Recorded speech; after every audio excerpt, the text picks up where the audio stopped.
ధనత్రయోదశి పండుగ కాల సమయంలో మీనరాశి వారు లక్ష్మీదేవి అమ్మవారిని ఇంటికి స్వాగతం పలకడం కోసం ఎలాంటి విధులను పాటించాలో, ఎలాంటి దీపం పెట్టాలో ఈ వీడియోలో సవివరంగా సంపూర్ణంగా తెలుసుకుందాం.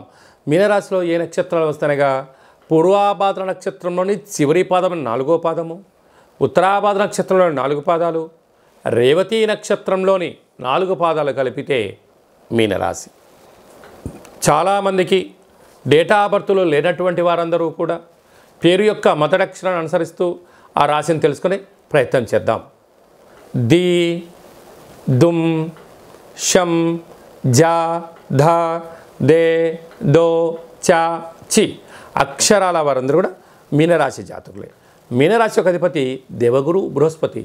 వీరికి ప్రథమార్ధ ఏళ్ల నాటి శని సంచార స్థితి ఉండగా వచ్చినటువంటి ధనత్రయోదశి పండగ.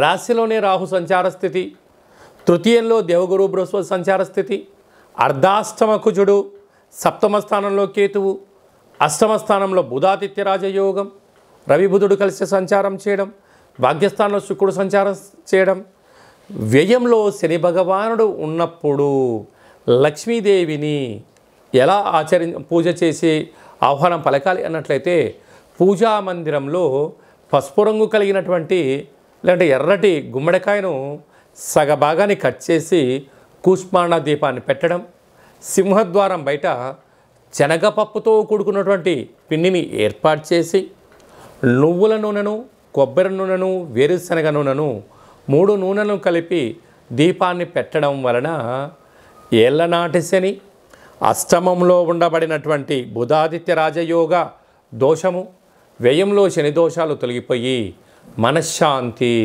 ఆయువృద్ధి, జ్ఞానవృద్ధి మీనరాశి వారి సొంతమవుతుందని చెప్పి గమనించాలి.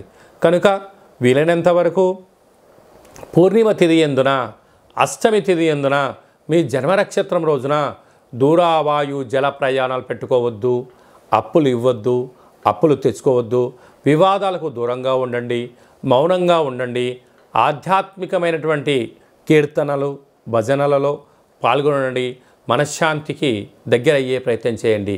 ఇది కాక అంతా నాకు తెలుసు, నేను ఏదైనా చేయగలను అనుకున్నారా? మీకు తెలియకుండానే నిద్రలేని రాత్రులు గడపడం, శత్రువృద్ధి అవ్వడం, కారాగారము, ప్రమాదాలు పొంచి ఉన్నాయి.